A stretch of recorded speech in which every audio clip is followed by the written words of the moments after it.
All right, we're here to review one of Disney's disasters this year. No, it's not Snow White.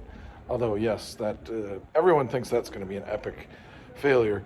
But no, it actually was Captain America, Brave New World.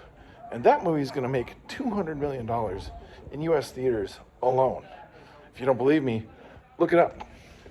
But why is that movie a disaster? Because it's so thoroughly average. It feels like it's a Disney Plus series put into a movie. It tried to hit all these demographics, and then it tested poorly, and then it was massively edited, and you can see all of these edits in the film. So let's do a cut. At the beginning of the film, there's this action piece, and the big bad is Giancarlo Esposito. That's apparently how he pronounces his name, and he's Sidewinder. Only he's not the big bad of the movie. No, that's the leader. The evil villain that's been in his lair for 17 years. So is this Captain America 4? Or is this The Incredible Hulk 2.0 2? I don't know, because then he disappears for massive portions of the movie. And then Esposito disappears for massive portions of the movie because Harrison Ford is the bad guy. It's like it's episodic, like a TV series.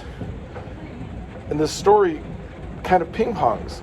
It never really centers on one thing, other than there is a through line that Sidewinder is working for the leader, who was working for the Red Hulk, who didn't know he was the Red Hulk. And how each of these villains is defeated is beyond stupid. None of them is a major threat. The biggest threat is, I think, the Japanese or the other country that is supposedly getting this tech from the Eternals. Yeah, you got to do your homework with this one.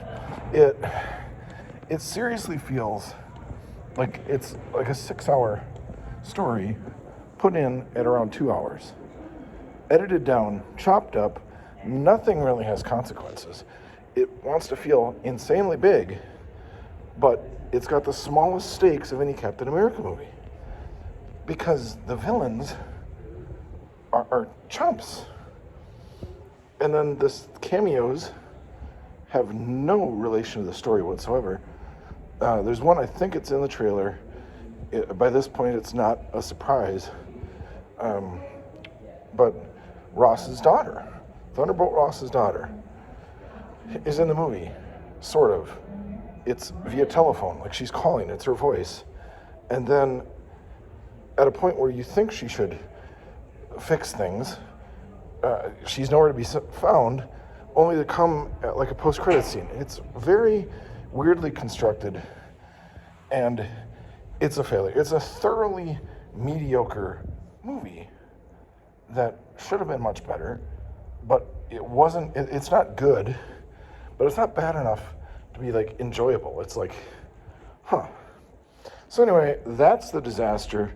It's going to lose Disney money, but it's not epically bad, unfortunately, because it's still going to make $200 million at the box office, and Disney's probably going to get the money back from streaming or whatever. So maybe watch it on streaming, but that's it. Sorry if you wanted a Snow White review.